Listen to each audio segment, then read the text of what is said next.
দলীয় লেজুর ভিত্তিক শিক্ষক ও ছাত্র রাজনীতির কারণে উচ্চশিক্ষার মান ক্রমাগত অধঃপতিত হয়েছে বলে মন্তব্য করেছেন শিক্ষা উপদেষ্টা ওয়াহিদুদ্দিন মাহমুদ।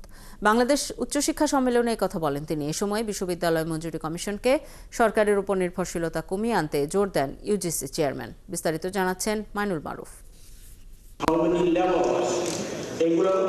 রবিবার রাজধানীর হোটেল সোনারগাঁওয়ে প্রথমবারের মতো অনুষ্ঠিত হয় বাংলাদেশ উচ্চশিক্ষা সম্মেলন। সম্মেলনে আলোচ্য বিষয় ছিল উচ্চশিক্ষায় বৈশ্বিক মান, বাংলাদেশের করণীয়। এতে সরকার প্রতিনিধি ছাড়াও উপস্থিত ছিলেন বিভিন্ন পাবলিক ও প্রাইভেট বিশ্ববিদ্যালয়ের শিক্ষক শিক্ষার্থী প্রতিনিধি এবং শীর্ষ ব্যবসায়ী প্রতিনিধিরাও।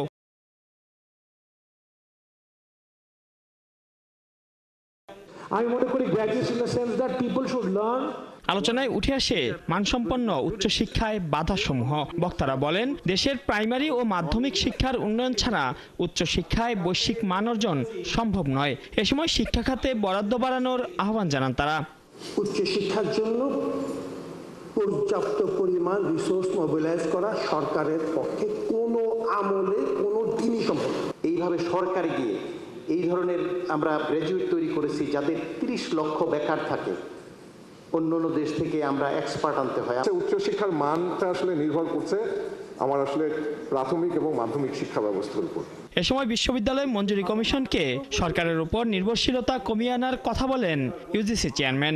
সরকারের উপরে একটু কম নির্ভরশীল থেকে আমরা কিভাবে ইউনিভার্সিটি গ্রান্টস কমিশনকে পরিচালনা করতে পারি, এদের জন্য মাননীয় উপদেষ্টা কিন্তু বলেছেন যে এখন এটাকে ইউনিভার্সিটি গ্রান্টস কমিশন না বলে ইউনিভার্সিটি কমিশন ও উচ্চশিক্ষা কমিশন এভাবে দেখা যায় কিনা।